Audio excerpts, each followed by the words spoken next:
Nothing suppresses creativity quite like guilt and shame.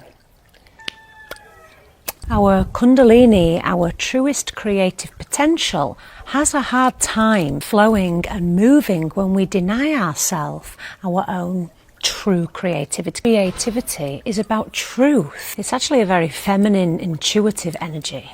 And it wants to flow. It wants to move through life with joy and ease. But when we've been conditioned to believe that play is for children, we've been taught or conditioned that our feelings are not valid, that our inner knowing is not true, it's false, it's woo-woo, that our intuition is just something that we've made up, then we are going to suppress that creative energy. And that guilt and shame really hold themselves in the sacral chakra, the second chakra, and the solar plexus. When we feel guilty or shameful for doing something that's maybe illogical, it's not in the logical mind's way of doing things, it's more creative and free and flowing and watery and explorative and imaginative and magical, then the shadow side of creativity, shame and guilt, all of that stuff that we've suppressed is going to play up every single time we try and, or not try, but every single time we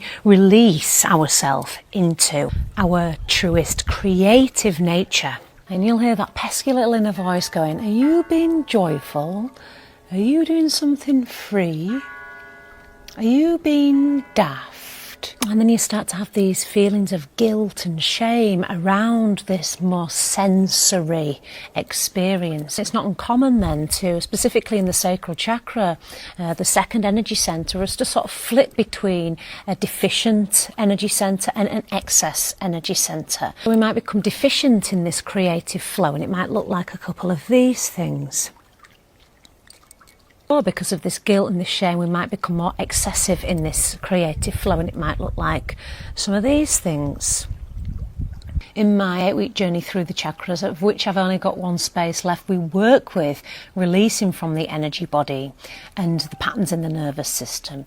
This fear, guilt, shame, grief, self-expression, illusions, attachment, and we start to bring more balance and harmony back into our body, so we can start to recognize these patterns and move forward into our truest creative potential, our kundalini.